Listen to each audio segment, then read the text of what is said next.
morning, I want to talk to you about something that is always sensitive. It's always sensitive when we talk about Tana. Older folk or golden ages then. And when we say boy, it may be time to ask them to proceed away from the fray, because you automatically trigger criticism of your comments as that you're disrespectful, that you're ageist, and that you have no appreciation for what people would have done. And it's never a good thing. I've thought long and hard about how to say this. And I don't know if how I say it will be palatable for everyone. But that point is ancillary to the greater point, I believe, which is that it must be said. So rather than be held hostage to what I believe is the subservient point, I will proceed to make the substantive point. And the substantive point is this: the declaratory statement right at the top is that the time has come for Sir Patrick Allen to proceed away from the chair of Governor General of Jamaica. And why do I say that? It is apparent to anyone observing that Sir Patrick is no longer capable of producing at the standard the public performance that he has been so capable of doing ever since he took this appointment in 2009. Back up a little. Sir Patrick Allen is a distinguished Jamaican, an educator, a man who has served his country well. From Fruitful Vale in Portland, he was a principal at 3 high schools, 1 all-age school, 1 primary school, 1 high school. Uplifted himself after leaving Moneague College with his teaching diploma. He went to Andrews University in Michigan. 2 stints at Andrews University in Michigan. A leader in the Seventh-day Adventist Church. A leader, chairman of the board at Northern Caribbean University. And an outstanding Jamaican by any measure. Thoroughly dignified man. Born in 1951, it's not so much that time has caught up with Sir Patrick, because we've had governors general who've served into their 90s. Sir Howard Cook did. Sir Florizel Glasspool did. Perhaps it is that our first Governor General, Blackburn, died a young man at 73. Sir Patrick is 75. So it's not that time has caught up with our Governor General. It's just that physically, you can see that he's struggling. Recall that Sir Patrick did spinal surgery in 2024. And he was out for 2 months recovering. Came back to his job in February of 2025. And it's no shame to say that he has not been the same since. Even before the surgery, you could see that he was struggling. Post the surgery, he does not look the same. It was with a pained expression that he got out of that motor vehicle for the throne speech last week, Thursday. And we were watching in the newsroom, and all eyes were locked on Sir Patrick. How he tilted to the right, how the clenched fist at his side, almost as if he was willing himself to make each stride. You know, in high school, they teach about voluntary and involuntary action. When you're walking, you're taking steps that are involuntary. Your body knows it's key to go, and you just go. Sir Patrick wasn't flowing freely. Each step was an effort. You know, like when the great days of West Indies cricket, when a fast bowler went to the top of his mark and he ran in and he let one go. The greatest fast bowlers didn't bowl an effort ball because there was no discernible change in action when they were going to give you one at 140 or 150 kilometers per hour or near 100 miles per hour, as opposed to a slower ball at 70. But some bowlers, you could know when they were going to put the effort in because it was an effort delivery. Every step was an effort step from Sir Patrick last Thursday. And then, inside the chamber, we saw our Governor General seated as he made that presentation. He spoke for 1 hour and 15 minutes.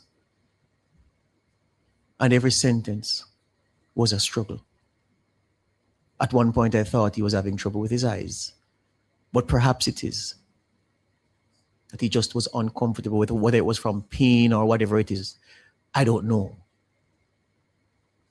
But I didn't appreciate seeing the ceremonial head of government in this country having to, through gritted teeth, sitting. Don't forget, it's usually delivered standing. So the pressure was reduced on him.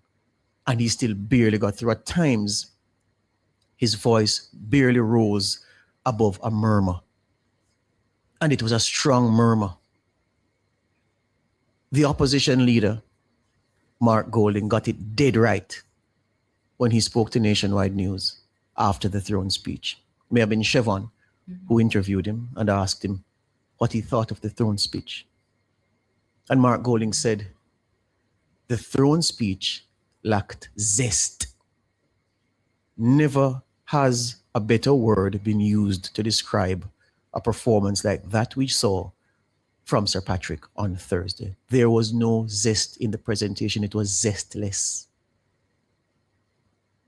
And I know people are going to get on him about, yes, for his salary, you should this. Forget the salary. We're talking about the person in the role, the man and the function. And because he has been reduced significantly by medical issues, it is with a heavy heart and respect that I say that Sir Patrick is no longer fit for purpose. And these things happen in life. And they are painful to confront when you are the one who, if you don't listen to what your own body is telling you, you may suffer the indignity, Tona, of being clapped off stage. Meaning you're into your performance. You're not reached the end, but the crowd has had enough and they're saying, come uncle, come grandpa. We don't want that for Sir Patrick because it would be a bad mark against a man who has only served the country well. Usually, Tona, listeners, viewers, a person continues in a job, in a role, because they want to, sensibly, because I would do the same thing, they want to secure for themselves a comfortable post-existence, having relinquished the responsibilities of office. Sir Patrick is in the very good position of not having to have those concerns. I leaned on the Governor General Expenditure Personal Staff Exemptions and Pensions Act of Parliament. And I skipped to the section that speaks to pension. And section 14 says, subject to the provisions of subsections 2 and 3, Governor General's pension payable to any person shall be an annual rate equivalent to the annual rate of salary appertaining to the office of Governor General for the time being. What it is simply saying is that the Governor General's salary, or pension rather, will be equivalent to the salary he enjoyed in office. And we know that the Governor General's salary is over $34 million per year. So if you split that up in 12 monthly installments, you can calculate what his pension will be. It will be the same as his salary in office. And you know, sometimes you say to yourself, well, what if something happens to me and my wife becomes a widow? God forbid. Sir Patrick doesn't have to worry about that, because the same piece of legislation says a widow shall, subject to the provisions of subsections 2 and 3, be paid a pension at an annual rate equivalent to 2/3 of the annual rate. In other words, the widow will get 2/3 of whatever Sir Patrick's annual salary was until such time as that widow transitions. And beyond that, in retirement, Sir Patrick will not only enjoy a pension equal to his salary, he'll have the benefit of a chauffeur's allowance. He'll have the benefit of a secretarial allowance, household helper's allowance, and a gardener's allowance. The same chauffeur's allowance, household helper's allowance, gardener's allowance, and the social secretary allowance will also accrue to his widow, if that happens, God forbid. So the point to make is that lawmakers have taken care of the fears that somebody in the chair of Governor General would have. So Sir Patrick doesn't have to worry about a life of penury when he demits office. And I'm saying that for the preservation of dignity, and he is a dignified man, an outstanding Jamaican, the powers that be must open those discussions to say, all right, Sir Patrick, you've played the innings. Your runs are on the tins, as they would say in old-time cricket. Come and have a seat in the pavilion and let a new batter, woman or man, put the willow in hand and walk out into the middle. Because for what we saw last Thursday, which was the culmination of observable frailties of the Governor General,